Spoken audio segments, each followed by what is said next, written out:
Hello everyone.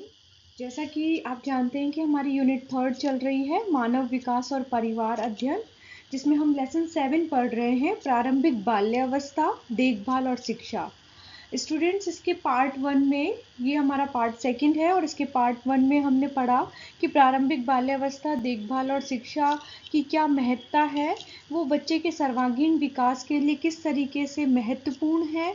और हमने पढ़ा कि जो क्रैच है और जो प्री स्कूल्स हैं उनका बच्चों के सर्वांगीण विकास पे क्या प्रभाव पड़ता है, ऑल ओवर डेवलपमेंट किस तरीके से प्रभावित होता है। इतना हम पार्ट फर्स्ट में पढ़ चुके हैं। आज हम पार्ट 2 स्टार्ट कर रहे हैं, जो कि इस प्रकार है।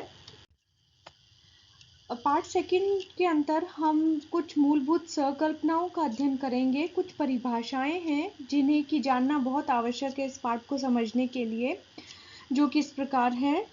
प्रारंभिक बाल्यावस्था जीवन की जन्म से लेकर 8 वर्ष तक की आयु तक की अवस्था है, जिसे 2 भागों में बांटा गया है।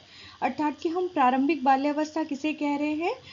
बाल्यावस्था से पहले के टाइम के बारे में पढ़ रहे हैं, जिसे जन्म से लेकर 8 वर्ष तक निर्धारित किया गया है।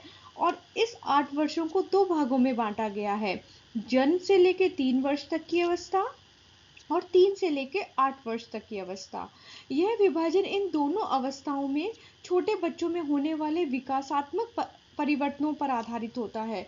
ये जो परिवर्तन है और जो विकास है वो इंडिविजुअल बच्चे के ऊपर डिपेंड करता है, क्योंकि हर व्यक्ति का व्यक्तिगत विकास होता है। कुछ बच्चों में विकास तीव्र गति के साथ होता है और कुछ बच्चों में विकास होता जरूर है, पर उस विकास की धीमी गति थोड़ी सी धीमी होती है। पहली अवस्था है शैशवावस्था।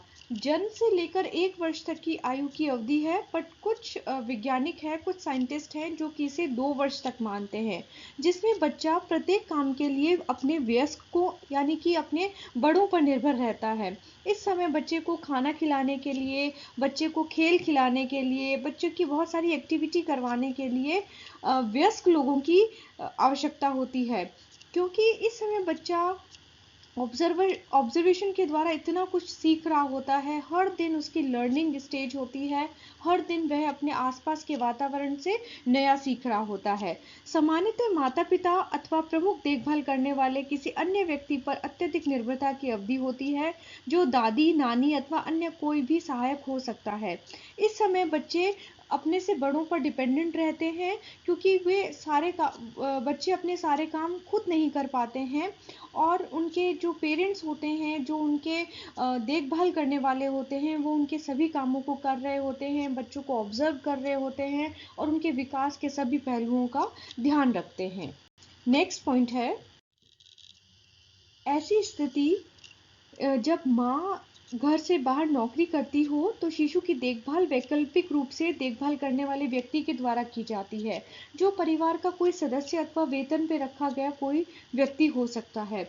स्टूडेंट्स, ये हमने फर्स्ट पार्ट में भी पढ़ा है, जहाँ हमने वैकल्पिक देखभाल की परिभाषा पढ़ी थी और जिसमें हमने पढ़ा था वैकल्पिक देखभाल यानी कि माँ के स्थान पे कोई विकल्प होना, या तो परिवार के अन्य दूसरे सदस्य माँ की अनुपस्थिति में बच्चे की देखभाल करते हैं, या बच्चे को शिशु क्रैच में छोड़ दिया जाता है, शिशु को क्रैच में छोड़ दिया जाता है या शिशु केंद्र पर छोड़ दिया जाता है, जहाँ पे बच्चे का संपूर्ण रूप से देखभाल की जाती है। सभी विकास के पहलुओं को देखकर बच्चे की देखभाल की जाती है। सेकेंड पॉइंट है डे केयर सेंटर। दिन में देखभाल करने वाले केंद्र बच्चों की विद्यालय पूर्व वर्षों में देखभाल करते हैं। इसमें शिशु और विद्यालय पूर्व के बच्चे शामिल हो सकते हैं और घर में प्रमुख देखभालकर्ता की अनुपस्थिति में इनकी देखभाल की जाती है। डे केयर सेंटर्स आजकल बहुत ज़्यादा प्रचलन में है हमारी आज की भारतीय संस्कृति में, जहाँ पे माता और पिता दोनों वर्किंग होते हैं और उनके वर्किंग होने के कारण बच्चे की देखभाल क्रैच के द्वारा की जाती है, क्रैच के सदस्य के द्वारा की जाती है, या उन्हें प्री स्कूल्स में भेजा जाता है, जिससे कि वहाँ पे उनकी देखभाल हो सके और बच्चा एक ग्रुप में रह के सीख सके। बच्चे को वहाँ पे पारिवारिक वातावरण दिया जाता है, प्रेम पूर्वक वातावरण दिया जाता है, जिससे कि बच्चा उस वातावरण में एडजस्ट हो सके। और ये जो वातावरण है ये बच्चे के फॉर्मल स्कूल के लिए एक आधार प्रदान करती है। बच्चे जब नए अपने स्कूल में जाते हैं तो उन्हें बहुत सपोर्ट रहता है, जो बच्चे पहले से ही शिशु केंद्र में गए हुए हों या प्री स्कूल में गए हुए होते हैं। थर्ड पॉइंट है दिवस देखभाल केंद्र और शिशु केंद्र। सामान्यतः पूरे देश में कार्यक्रम में ये केंद्र लागू किए गए हैं। केंद्र इस कार्यक्रम में शिक्षक और सहायकों को बहुत छोटे बच्चों की देखभाल, उनकी सुरक्षा, उनके खाने पीने, शौचालय आदतों, भाषा विकास, सामाजिक और भावनात्मक जरूरतों को समझने और सिखाने के लिए विशेष रूप से प्रशिक्षित होना चाहिए। इन डे केयर सेंटर्स में और क्रैच के अंदर जितने भी शिक्षक होते हैं उन्हें बच्चों की देखभाल और उनकी सुरक्षा का विशेष ध्यान रखना होता है। बच्चों के सारी महत्वपूर्ण आवश्यकताओं का ध्यान रखना होता है, उनके खाने पीने की व्यवस्था का, उनकी भाषा का विकास का बहुत ध्यान रखना होता है, क्योंकि हर दिन ये बच्चे की लर्निंग स्टेज होती है। इस समय बच्चा बहुत कुछ सीख रहा होता है। इसे हम निर्माण काल की अवस्था भी कह सकते हैं, जब सभी विकास की अवस्थाओं के द्वारा बच्चे की जिंदगी का निर्माण हो रहा होता है, जहाँ पे वो एक ग्रुप के साथ रहना सीखता है, उनके साथ खाना खाना सीखता है, उनकी भाषा को अपनाना सीखता है और बच्चों के साथ वो एंजॉय करता है। अतः इन सभी विकास के पहलुओं को समझने के लिए जो टीचर है वो भी पूर्ण रूप से ट्रेंड होना चाहिए, प्रशिक्षित होना चाहिए। जिन शिक्षकों को 3 वर्ष से ऊपर के बच्चों की देखभाल करनी होती है, उन्हें विभिन्न प्रकार के कौशलों की आवश्यकता होती है। स्टूडेंट्स, यहाँ पे कुछ शब्द दिए गए हैं जिनको परिभाषित किया गया है, जो कि इस चैप्टर को समझने के लिए बहुत आवश्यक है, जिसमें टॉडलर है, विद्यालय पूर्व किसे कहते हैं, मॉन्टेसरी स्कूल किसे कहते हैं। इस तरीके से ये शब्द हैं जिन्हें इस पाठ को समझने के लिए समझाना और समझना आवश्यक है। तो टॉडलर्स किसे कहा जाता है? 2 से 3 वर्ष तक के बच्चों को कभी-कभी टॉडलर कहा जाता है। इस शब्द की उत्पत्ति इस उम्र के छोटे बच्चों की फुदक कर चलने की प्रवृत्ति से हुई है। उसके बाद है कि विद्यालय पूर्व बच्चा किसे कहते हैं? विद्यालय पूर्व बच्चा वो बच्चा होता है क्योंकि वह बच्चा अब किसी ऐसे परिवेश में रहने के लिए तैयार होता है जो विद्यालय से बाहर का होता है। उससे पहले बच्चा घर के वातावरण में ही अपने माता पिता से और परिवार में जो अन्य सदस्य रह रहे होते हैं उनसे सीखता चला जाता है, हर दिन सीखता है, और अब वो परिवार के बाहर एक प्री स्कूल में जाता है जहाँ पे वो अपनी सीखने की प्रक्रिया को आरंभ करता है। इस कार्यक्रम के लिए भी शिक्षक को विद्यालय पूर्व अथवा नर्सरी स्कूल शिक्षक के विशेष प्रशिक्षण की आवश्यकता होती है। ये जो भी टीचर ट्रेनिंग कोर्स है इसे आगे एक्सप्लेन किया गया है, तो हम इसे नेक्स्ट स्लाइड पे समझेंगे। छोटे बच्चों के लिए उच्च विद्यालय पूर्व अक्सर मॉन्टेसरी स्कूल कहलाते हैं। यह ऐसे विद्यालय हैं जो प्रारंभिक बाल्यावस्था शिक्षा के उन सिद्धांतों पर आधारित है जिनकी रूपरेखा विख्यात शिक्षाविद मारिया मॉन्टेसरी द्वारा बनाई गई है। भारत सरकार ने इस आयु समूह की आवश्यकताओं को आंगनवाड़ी द्वारा विद्यालय पूर्व शिक्षा देकर पूरा किया है, जो उनकी समेकित बाल विकास सेवाएं आईसीडीएस के अंतर्गत कार्य करती हैं। अब आईसीडीएस के अंतर्गत आंगनवाड़ी आती है और इन आंगनवाड़ी के अंदर 0 से लेकर 6 वर्ष तक के बच्चों को भेजा जाता है, बुलाया जाता है, जहाँ पे उनके शारीरिक विकास के बारे में, मानसिक विकास, संवेगात्मक विकास, क्रियात्मक विकास, सभी पहलुओं पर ध्यान दिया जाता है। शहरी और ग्रामीण दोनों क्षेत्रों में आंगनवाड़ियाँ होती हैं। इस उम्र के बच्चों को अपने आसपास की चीज़ों को समझने का बहुत भिन्न व्यवहार होता है।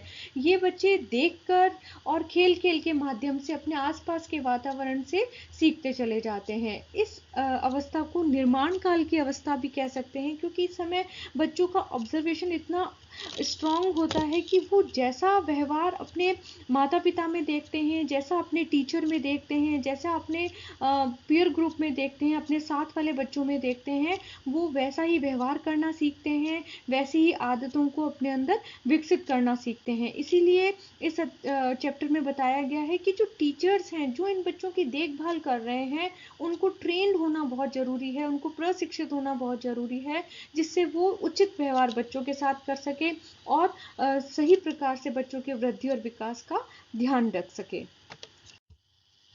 राष्ट्रीय पाठ्यक्रम रूपरेखा 2005 प्रकाशन के अनुसार ECCE के मार्गदर्शी सिद्धांत निम्नलिखित है। पहला सिद्धांत है, सीखने का आधार खेल हो। इस समय तक बच्चे इतने छोटे होते हैं कि उन्हें अन्य माध्यम से सिखाने के बजाय खेल खेल में अगर सिखाया जाता है तो वो जल्दी सीख जाते हैं। शिक्षा का आधार कला हो, इन्हें बड़े ही कलात्मक तरीके से सिखाया जाता है। जैसे अगर कलर कॉन्सेप्ट भी देना है तो बच्चों को यह सिखाया जाता है कि आज आप रेड कलर की ड्रेस पहन के आएंगे, आज हम और अपने टिफिन के अंदर रेड कलर का ही फ्रूट लेके आएंगे। अगर एक कॉन्सेप्ट देना होता है तो उसी कलर की सारी चीज़ों को ध्यान में रखा जाता है। तो सिखाने की प्रक्रिया में कला को सम्मिलित किया जाता है। और ऐसे ही जिस दिन 15 अगस्त या 26 जनवरी का कॉन्सेप्ट देना होता है तो उनको बताया जाता है कि आपको किस तरीके के कपड़े पहन के आने हैं, और बच्चों को 2 लाइनें सिखाई जाती है जिससे कि बच्चों का कॉन्फिडेंस बढ़ सके, वो दूसरे बच्चों के सामने आके बोल सकें। बच्चों की विशिष्ट सोच विशेषताओं को मान्यता देना, बच्चे क्या सोचते हैं, उस बच्चा क्रिएटिव ज़्यादा है या उसकी क्या विशेषताएं हैं। एक टीचर को उनकी विशेषताओं को ऑब्जर्व करके उन विशेषताओं को आगे लाना चाहिए, जिससे कि बच्चे का विकास हो सके और बच्चा उन विशेषताओं के द्वारा आगे पहुंच सके। जैसे किसी बच्चे में अगर बोलने की कला बहुत अच्छी है तो उसकी इस विशेषता के आधार पर उसको आगे लाना चाहिए। कई कई बच्चे होते हैं वो डांस बहुत अच्छा करते हैं, कई बच्चे होते हैं वो आर्ट एक्टिविटी बहुत अच्छा करते हैं। तो एक टीचर अगर ट्रेंड टीचर होगी तो वो इन बच्चे की विशेषताओं, इन क्वालिटीज़ को देखेगी और उन बच्चों की क्वालिटीज़ को और ज़्यादा बढ़ाने का प्रयास करेगी। विशेषज्ञता की बजाय अनुभव को प्रमुखता, अर्थात अनुभवजन्य अधिगम को महत्व दिया जाता है। इस समय बच्चों को अनुभव से सिखाया जाता है। जैसे उनको अगर कोमल वस्तु के बारे में बताना है, हार्ड सरफेस के बारे में बताना है, तो जैसे कॉटन है तो कॉटन को फील करवा के उन्हें बताया जाता है कि इसको फील करो, ये बहुत सॉफ्ट होता है। वुडन स्पेस लेके ये दिखाया जाता है कि ये थोड़ा सा हार्ड होता है। तो इस तरीके से अनुभव करवा के ठंडा क्या है, गर्म क्या है, नमकीन क्या है, ये सारे उनके ज्ञानेंद्रियों के द्वारा उनको अनुभव करवा के सिखाया जाता है। दैनिक नित्यचर्या में अधिक जानकारी और चुनौतियों का अनुभव, हर दिन बच्चों को एक नया कॉन्सेप्ट सिखाया जाता है। इसके लिए जो टीचर्स होते हैं वो अपनी लेसन प्लान बनाते हैं कि आज हमें बच्चों को क्या सिखाना है, और वो सिखाने का जो तरीका होता है वो स्टोरी के द्वारा हो सकता है, राइम्स के द्वारा हो सकता है और किसी एक्ट के द्वारा हो सकता है, पर उन्हें बच्चों को हर दिन नई चीज़ें सिखानी होती है। औपचारिक तथा अनौपचारिक दोनों प्रकार की परस्पर बातचीत, बच्चों के व्यक्तिगत विशेषताओं के आधार पर बच्चों के साथ व्यवहार किया जाता है। कुछ बच्चे होते हैं उनको औपचारिक और अनौपचारिक दोनों ही हिसाब से सिखाया जाता है और खेल खेल में भी सिखाया जाता है। पाठ विषयक और सांस्कृतिक स्रोतों का मेल करके कुछ कुछ कॉन्सेप्ट्स लिए जाते हैं, जैसे कलर कॉन्सेप्ट हो गया, तो और संस्कृति को साथ में जोड़ा जाता है कि अगर जैसे 15 अगस्त या 26 जनवरी है तो उस समय ट्राई कलर का खाना आपको लेके आना है टिफ़िन में, आपको उसी कलर के कपड़े पहन के आने हैं। तो संस्कृति को भी साथ में जोड़ा जाता है पढ़ाई के साथ साथ में, जिसमें सिखाने के साथ में जैसे दिवाली है तो अलग अलग कैरेक्टर्स के हिसाब से बच्चों को तैयार करके बुलाया जाता है कि एक जना राम बन के आएगा, एक लक्ष्मण बन के आएगा, हनुमान बन के आएगा। तो बच्चों में हमारी संस्कृति के प्रति जो ज्ञान है वो भी आता है। स्थानीय सामग्रियों, कला और ज्ञान का उपयोग, बट टीचर जो भी कॉन्सेप्ट फॉर्मेशन कर रही होती है बच्चों के सामने, तो वो प्लेवे मेथड से और कुछ मटेरियल के द्वारा कर रही होती है, जिससे कि बच्चे देख के और सुन के सीख सकें, और उनको एक्टिविटीज़ करवाई जाती है। जैसे उन्हें अगर बोला जाता है कि आप अपने अपने बारे में 2 लाइनें बोलें, तो उसमें बच्चों की फ़ोटो लगाई जाती है जिसमें बच्चा स्टेज पे आके अपने बारे में कुछ बोलता है और अपने फादर का नाम लेता है। इस तरीके से बच्चों के अंदर कॉन्सेप्ट फॉर्मेशन करवाया जाता है। विकासात्मक रूप से उपयुक्त तरीके, लचीले लचीले तथा अनेकता, विकास के सभी पहलुओं को ध्यान में रख के अलग-अलग तरीकों से सिखाया जाता है। जैसे कि स्टोरी टेलिंग से सिखा दिया, एक्टिविटी से सिखा दिया, फ्लैश कार्ड्स के द्वारा सिखा दिया। तो अलग-अलग मेथड्स को यूज़ करके बच्चों को सिखाया जाता है। स्वास्थ्य कल्याण और स्वस्थ आदतें विकसित करना, बच्चों के अंदर नैतिक शिक्षा की कहानियाँ सुनाई जाती हैं, उन्हें गुड हैबिट्स के बारे में बताया जाता है, हेल्दी हैबिट्स के बारे में बताया जाता है, हाइजीन और सैनिटेशन के कॉन्सेप्ट दिए जाते हैं। तो इस प्रकार से अलग-अलग क्रियाएं करवा के उन्हें आउटडोर और इंडोर की एक्टिविटीज़ करवाई जाती है, जिससे बाहरी वातावरण और आंतरिक वातावरण दोनों का कॉन्सेप्ट दिया जाता है। इस तरीके से जो टीचर्स होते हैं वो इन सिद्धांतों का पालन करके शिक्षा को बच्चों तक पहुंचाने का कार्य करते हैं। नेक्स्ट क्वेश्चन इज, विद्यालय पूर्व बच्चों के लिए शिक्षक को किन किन बातों का ध्यान रखना चाहिए?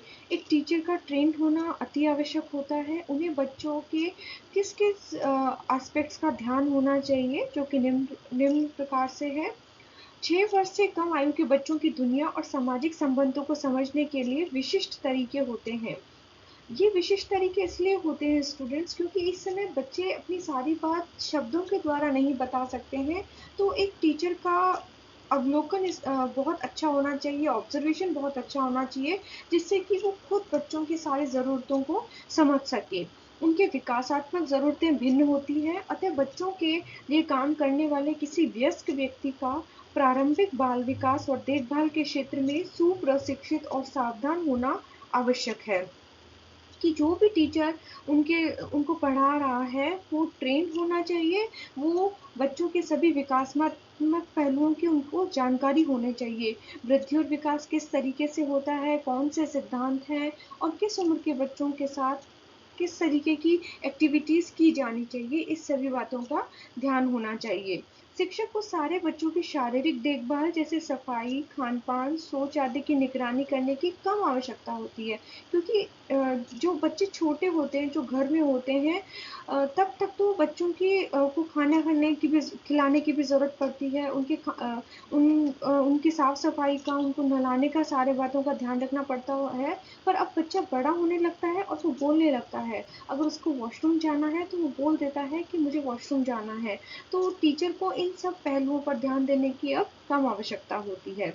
शिक्षक को बच्चों की नई चीज़ों को सीखने, प्राकृतिक घटनाओं का अनुभव करने और नए प्रकार के अनुभवों जैसे शारीरिक, भाषीय, सामाजिक, भावनात्मक और अन्य अधिगम अनुभवों के दिलचस्प और रोमांचक अवसर प्रदान करने पर अधिक ध्यान देना चाहिए।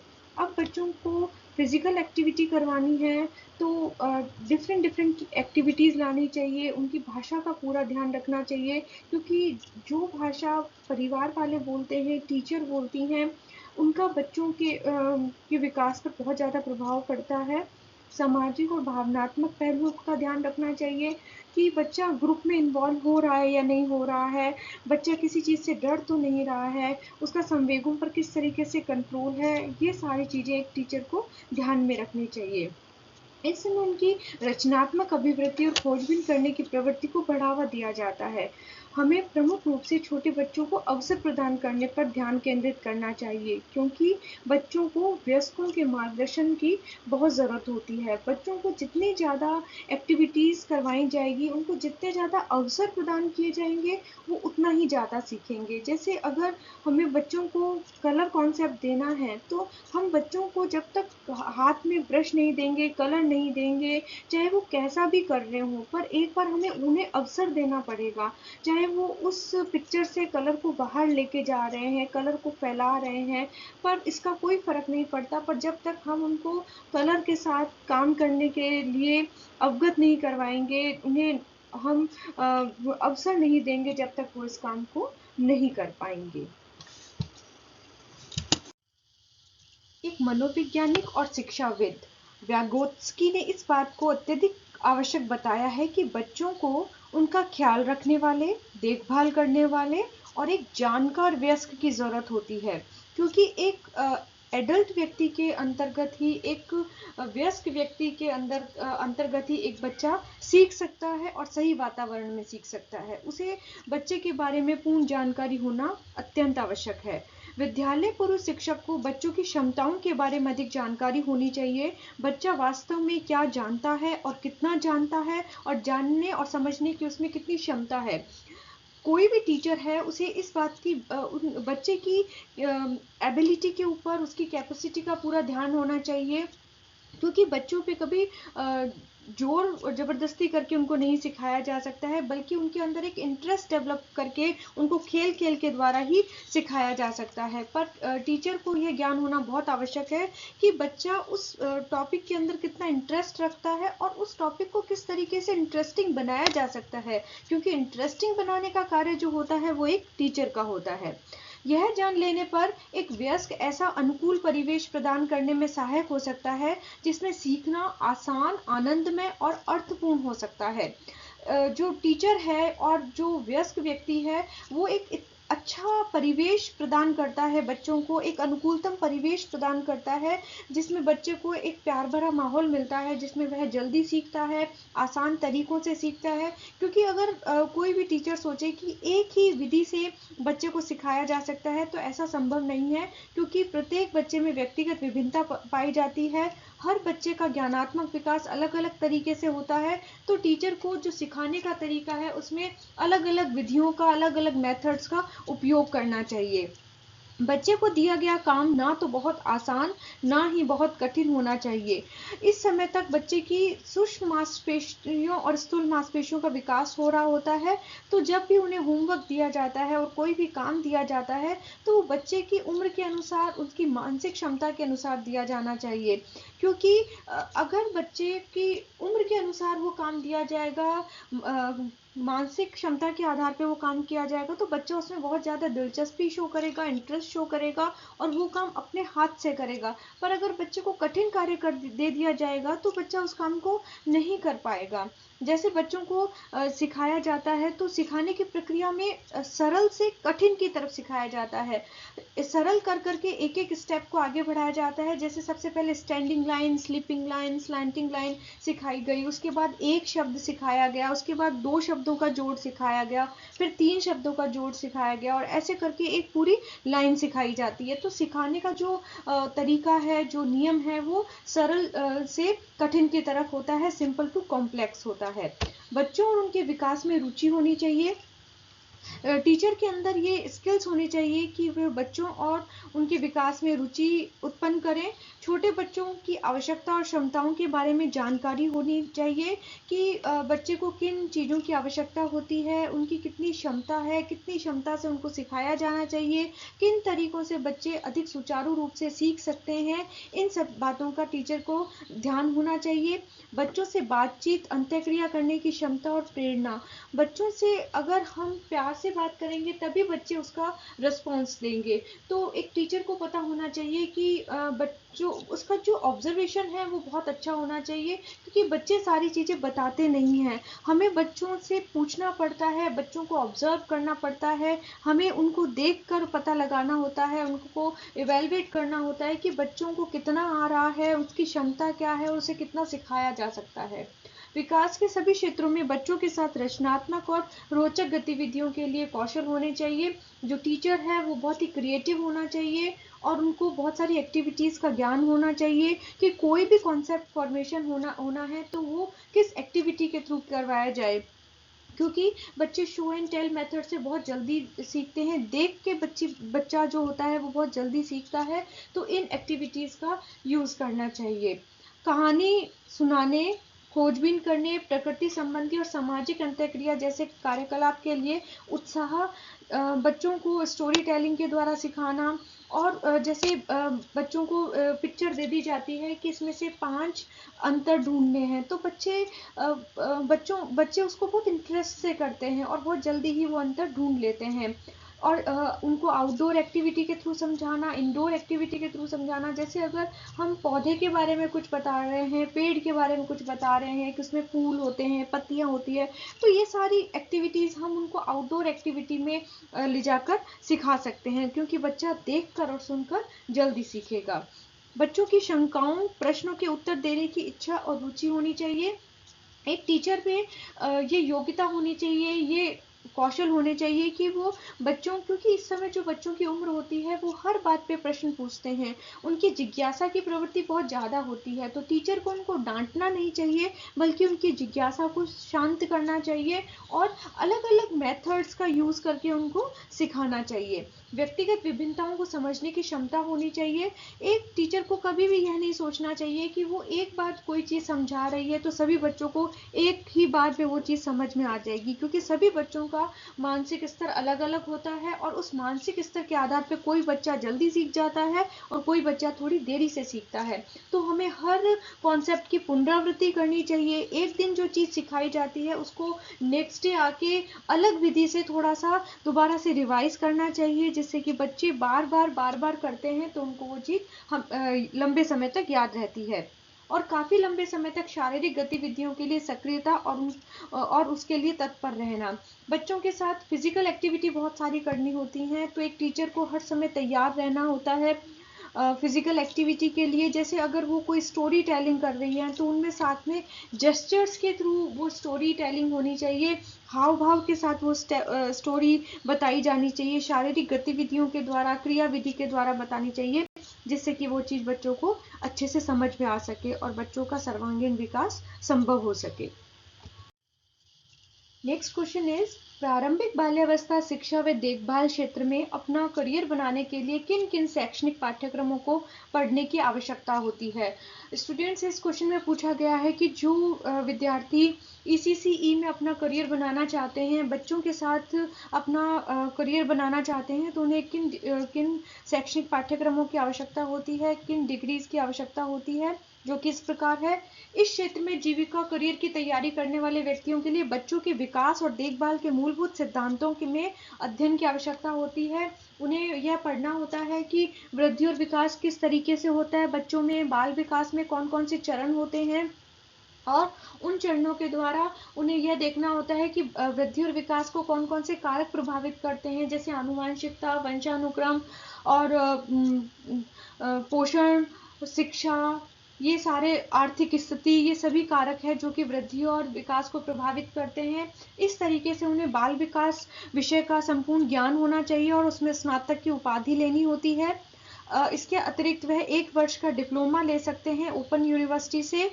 और इसके अलावा टीचर ट्रेनिंग कोर्स होता है जो कि 2 साल का प्रोग्राम होता है। इसमें बच्चों के साथ उनको 45 डेज का इम्प्लांट ट्रेनिंग भी होती है, जिसमें वो स्कूल में जाके ट्रेनिंग लेते हैं। पहले वो अध्ययन करते हैं, मतलब थियोरेटिकल नॉलेज लेते हैं और उसके बाद उन्हें 45 दिन की ट्रेनिंग करनी होती है, जिससे कि उनको प्रैक्टिकल नॉलेज भी पूरा हो जाता है। वो स्कूल में जाके इस प्रकार की ट्रेनिंग लेते हैं और इस ट्रेनिंग के द्वारा वो बच्चों को आउटडोर इंडोर एक्टिविटी करवाते हैं, बच्चों के साथ सारा दिन रहते हैं, अपने लेसन प्लान इम्प्लीमेंट करते हैं, जिससे कि उनको संपूर्ण ट्रेनिंग प्राप्त होती है।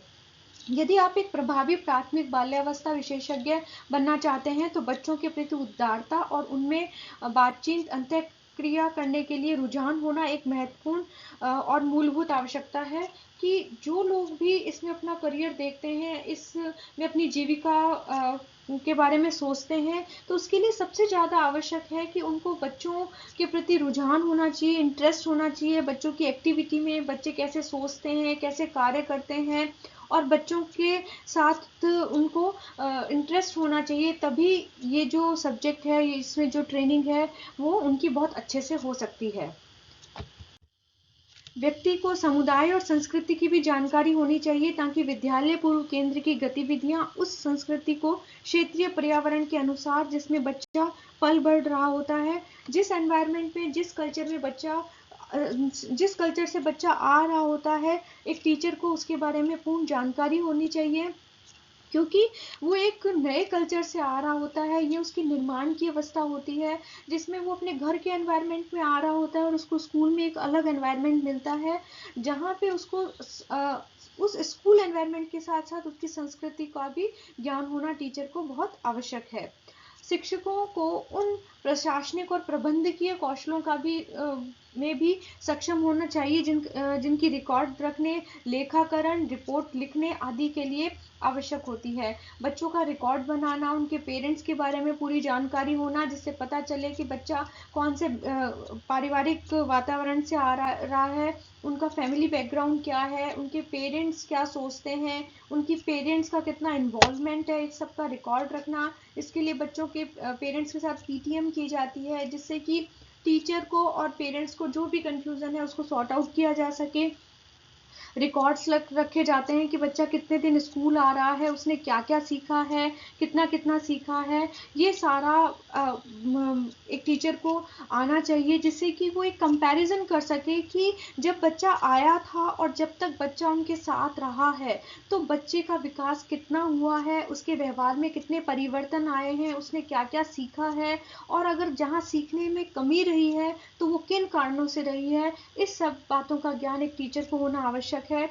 नेक्स्ट पॉइंट है, जिससे संस्थान अपने उचित रिकॉर्ड रख सके और अभिभावकों के साथ संपर्क और अंतःक्रिया और अर्थपूर्ण हो सके। जब पीटीएम कंडक्ट की जाए तो टीचर अगर अपना पूरा रिकॉर्ड रखेगा, अपनी सारी बातों को लिख कर रखेगा, तो वो बच्चे के अभिभावकों के साथ, पेरेंट्स के साथ बहुत अच्छे से शेयर कर सकता है। और बच्चे को व्यवहार संबंधी कोई भी अगर प्रॉब्लम आ रही है, शारीरिक समस्या आ रही है, लिखने में समस्या आ रही है, कोई बात समझने में आ रही है, बच्चों के साथ अगर उनका इन्वॉल्वमेंट नहीं है, तो ये सारी प्रॉब्लम्स को पेरेंट्स और टीचर मिलके खत्म कर सकते हैं। शिक्षक में विविध कला कौशल होना भी आवश्यक होता है। कहानी सुनाने, नृत्य, संगीत, आवाज में परिवर्तन करने तथा भीतरी और बाहरी खेल पूर्व गतिविधियां आयोजित करने के कौशल बच्चों के लिए काम करने में अत्यधिक लाभदायक होते हैं। जैसे एक टीचर को डांस भी आना चाहिए, कहानी सुनाने का तरीका भी आना चाहिए। जैसे इसमें मैंने पिक्चर यूज की है, जिसमें अगर एक टीचर ये राइम सुनाती है जो कि बच्चों के लिए है, एक मोटा हाथी झूम के चला। ये जो राइम है, इसके थ्रू बच्चा अम, मैं आपको दोबारा से सुनाती हूँ ये राइम। एक मोटा हाथी झूम के चला, मकड़ी के जाल में जाके वो फंसा। तो इस राइम के थ्रू जो टीचर है वो बच्चों के अंदर कॉन्सेप्ट फॉर्मेशन कर रही है कि हाथी किस तरीके का होता है, मतलब वो एक मोटा होता है और वो जाल में जाके फंसता है। उसके बाद इसमें आगे स्टेप्स हैं जिसमें वो उस एक हाथी फंसा, उसने इशारे से दूसरे हाथी को बुलाया, दूसरा भी फंस गया, तीसरा भी आया। इस तरीके से वो 5 तक की काउंटिंग सिखाने का प्रयास करती है। मतलब एक साथ एक ही राइम के थ्रू 3-4 कॉन्सेप्ट देने की कोशिश करती है, जिसमें हाथी के बारे में बताती है और काउंटिंग के बारे में बताती है, 5 तक की गिनती सिखाती है और एक नैतिक शिक्षा देती है कि जब 5 हाथी एक साथ आते हैं तो उस जाल को तोड़ देते हैं। तो इसमें यूनिटी का कॉन्सेप्ट भी आता है। तो इस तरीके से एक टीचर की भूमिका बहुत महत्वपूर्ण होती है, जो एक ही एक्टिविटी में बहुत सारे कॉन्सेप्ट बच्चों तक पहुंचाने का कार्य करती है। और हर चीज पिक्चर के थ्रू बताना, चित्रों के माध्यम से बताना, जिससे कि बच्चों के शब्दावली को बहुत ज़्यादा बढ़ाया जा सके। तो ये सभी कौशल एक टीचर के अंदर होने चाहिए। प्रशिक्षण पाठ्यक्रमों में प्रशिक्षकों के लिए ऐसे सत्रों का आयोजन किया जाता है, लेकिन व्यक्ति के लिए बच्चों के साथ अनेक तरीकों से अंतःक्रिया करने की इच्छा रखना और उन्हें पूरी तरह संलग्न होना महत्वपूर्ण है। एक टीचर का बच्चों को सिखाने के लिए बच्चों के साथ पूर्ण रूप से इन्वॉल्व होना जरूरत है। जब तक वो बच्चों के साथ बच्चे बन के बात नहीं करेंगे, तब तक वो किसी भी कॉन्सेप्ट फॉर्मेशन को सही तरीके से नहीं कर सकती हैं। क्योंकि बच्चों को सिखाने के लिए हमें उनके सामने डांस भी करना पड़ेगा, गाना भी गाना पड़ेगा, अलग अलग आवाज़ें भी निकालनी पड़ेगी जानवरों की, अगर जानवरों का कॉन्सेप्ट दे रहे हैं तो हर एक वो एक्टिविटी करनी होगी जिसमें कि बच्चे का मनोरंजन होता है, बच्चा उसमें एंजॉय फील करता है। तो इस प्रकार जो टीचर है उसे उसके अंदर ये सभी कौशल होने चाहिए, जिससे कि वो प्रारंभिक शिक्षा और देखभाल को संपूर्ण रूप से सही तरीके से कर सके। बच्चों और वयस्कों की तुलना में छोटे बच्चे कम समय तक ही ध्यान केंद्रित कर सकते हैं, अतः कई गतिविधियों के लिए तैयार रहना ही महत्वपूर्ण नहीं है, बल्कि उनकी कार्य योजना के अनुसार कार्य को पूरा करने पर ध्यान केंद्रित करने की बजाय इस दौरान बच्चों के प्रति अनुकूल और लचीला होना भी आवश्यक है। अगर कोई टीचर कोई एक्टिविटी लेके आती है, अपना लेसन प्लान बना के लाती है और उस दिन बच्चे उसमें इंटरेस्ट नहीं ले रहे हैं, तो उस कार्य योजना में लचीलापन होना चाहिए। लचीलेपन का अर्थ है कि टीचर दूसरी तैयारी के साथ भी आए कि अगर बच्चा इंडोर एक्टिविटी में पार्टिसिपेशन नहीं कर रहा है, तो अगर मौसम बहुत अच्छा है और सब बच्चों का बाहर का एनवायरनमेंट पे जाके खेलने का मन है, तो उन्हें बाहर भी ले जाया जा सकता है। तो इस प्रकार कार्य योजना के अंदर लचीलापन होना बहुत जरूरी है। अगर बच्चे पढ़ते पढ़ते परेशान हो रहे हैं, थक गए हैं, क्योंकि बच्चों की कैपेसिटी बहुत कम होती है छोटे बच्चों की लगातार बैठे रहने की, तो उनको थोड़ी देर डांस करवाई जाए, योगा करवाई जाए, आउटडोर एक्टिविटीज करवाई जाए, जिससे कि बच्चे उसमें मनोरंजन फील करें और अपना इंटरेस्ट शो कर सकें। विद्यालय पूर्व शिक्षक को अक्सर अपनी पाठ योजनाओं, अपनी कार्य नीतियों और तकनीकों को छोटे बच्चों की जरूरतों के अनुसार बदलना पड़ता है, जिससे वह एक प्रभावी शिक्षक बन सके।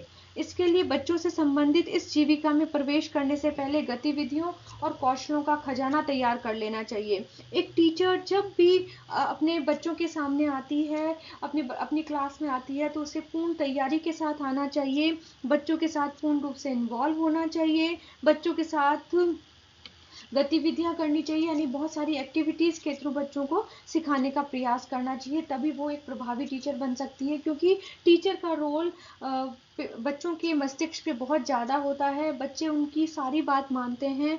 वो माता पिता के बाद टीचर ही उनकी जिंदगी के अंदर निर्माण का कार्य करती है, भविष्य निर्माण का कार्य करती हैं। तो एक टीचर के अंदर ये सभी कौशल होने अत्यंत आवश्यक हैं।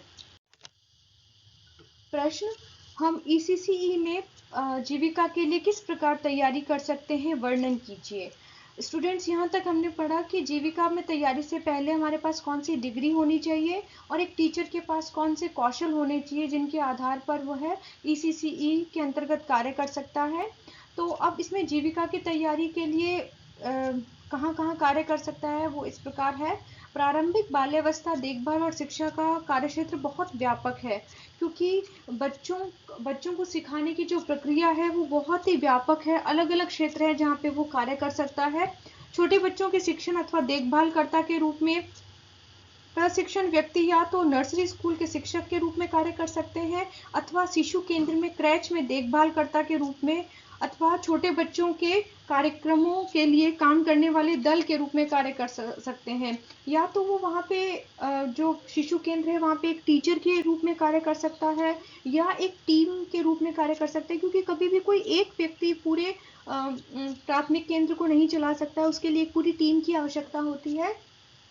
तो वह किसी भी रूप में वहां पे कार्य कर सकता है। इसके अतिरिक्त अनेक सरकारी और गैर सरकारी संगठन छोटे बच्चों के लिए अभियानों और सेवाओं की योजना बनाने और संवर्धन के लिए वेतन पर व्यवसायियों की सेवा लेते हैं।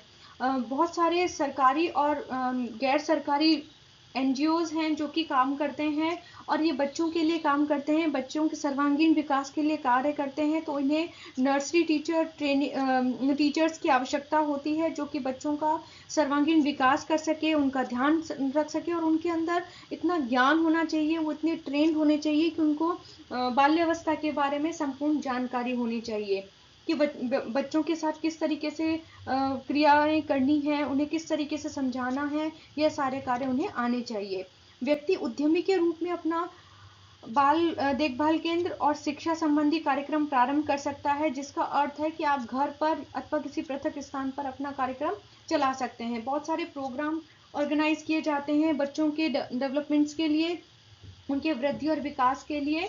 तो एक एंटरप्रेन्योर बन के भी हम बहुत सारे काम बच्चों के साथ कर सकते हैं, उनके वृद्धि और विकास के पहलुओं को ध्यान में रखते हुए एक पूरा का पूरा ऑर्गेनाइजेशन चलाया जा सकता है, अपने घर पे भी चला सकते हैं, और हम कहीं जाके भी जहाँ पे बच्चे ऑलरेडी हैं वहाँ पे जाके भी अपने इस प्रोग्राम को लॉन्च कर सकते हैं। ऐसे उद्यम के लिए बाल देखभालकर्ता और शिक्षक के रूप में प्रशिक्षण के अलावा ऐसे संस्थानों के संगठन और प्रबंधन से संबंधित विशेषज्ञता की भी आवश्यकता होती है। जो व्यक्ति प्राथमिक केंद्र खोल रहे हैं, शिशु केंद्र खोल रहे हैं, प्री स्कूल्स खोलते हैं, उनको मैनेजमेंट के सारे स्किल्स होने चाहिए कि किस तरीके से एक ऑर्गेनाइज को पूरा मैनेज करना है और उसका पूरा प्रबंधन करना है।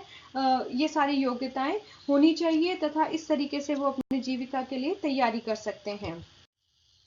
अपनी शिक्षा और रुचि के अनुसार आप किसी अन्य व्यक्ति के द्वारा चलाए जा रहे कार्यक्रम में समन्वय के रूप में और इस विषय के शिक्षकों के प्रशिक्षण के रूप में कार्य कर सकते हैं। अर्थात कि बहुत सारे प्रोग्राम चल रहे होते हैं, बहुत सारे कार्यक्रम चलते हैं जिसमें कोऑर्डिनेटर के रूप में कार्य कर सकते हैं, और बहुत सारे टीचर ट्रेनिंग इंस्टीट्यूट्स होते हैं, उसके अंदर as a teacher, as a lecturer जो टीचर बनने जा रहे हैं उनको ट्रेन किया जा सकता है। उसके लिए जो टीचर ट्रेनिंग इंस्टीट्यूट में काम करने की इच्छा रखते हैं उनके पास मास्टर्स की डिग्री होनी चाहिए, ग्रेजुएशन की डिग्री होनी चाहिए और बीएड की डिग्री होनी चाहिए। और अगर इसी सब्जेक्ट में उनका आगे इंटरेस्ट है तो वो इसी सब्जेक्ट में चाइल्ड डेवलपमेंट के अंदर वो पीएचडी कर सकते हैं। किसी भी एक विकास के पहलू पर लेके वो रिसर्च कर सकते हैं, शोध कार्य कर सकते हैं, जिसके लिए इस क्षेत्र में आपको और अधिक अनुसंधान करना होगा। इस क्षेत्र में व्यावसायिक रूप से और अधिक कुछ गतिविधियां भी करनी होगी। इस क्षेत्र में उपलब्ध कुछ सामान्य सेवाएं निम्न हैं। शिशु देखभाल केंद्र चलाए जा सकते हैं, डे केयर सेंटर्स चलाए जा सकते हैं। जो पेरेंट्स वर्किंग होते हैं वो बच्चों की देखभाल नहीं कर पाते हैं तो ऐसे ट्रेन टीचर्स हैं वो डे केयर सेंटर्स चलाते हैं जिनमें पूरे दिन बच्चे उनके सेंटर्स पे रहते हैं और बच्चों का बहुमुखी विकास वहाँ पे आसानी से हो सकता है। और पेरेंट्स भी बिल्कुल रिलैक्स रहते हैं कि हमने अपना बच्चा जिन हाथों में दिया है वो टीचर बहुत ट्रेंड है, अनुभवी हैं, एक्सपीरियंस है और उनको बच्चे के विकास के संबंधी सभी अनुभव है। नर्सरी स्कूल खोल सकते हैं, समेकित बाल विकास सेवाओं में कार्य कर सकते हैं, प्रशिक्षण संस्थान में कार्य कर सकते हैं, सरकारी अथवा गैर सरकारी संगठनों द्वारा बच्चों के लिए आयोजित अभियानों और सेवाओं की योजना बनाने और संवर्धन करने के लिए व्यवसायी के रूप में कार्य कर सकते हैं। बहुत सारे सरकारी प्रोजेक्ट चलते हैं जिनमें प्लानिंग करनी होती है कि बच्चों के विकास के लिए किस तरीके से कैंपेन चलाया जाए, प्रोग्राम चलाया जाए और उन प्रोग्राम की पूरी योजना बनाने के योजनाकार के रूप में कार्य कर सकते हैं। नेक्स्ट है बाल संबंधी क्रियाओं में उद्यमी शिविर, शैक्षिक पिकनिक, क्रिया क्लब, विद्यालय पूर्व शिक्षा केंद्र और उच्च शिक्षा, प्रारंभिक बाल शिक्षा में स्नातकोत्तर, डिप्लोमा और डिग्री और बाद में इस क्षेत्र में अनुसंधान सहित पीएचडी कर सकते हैं।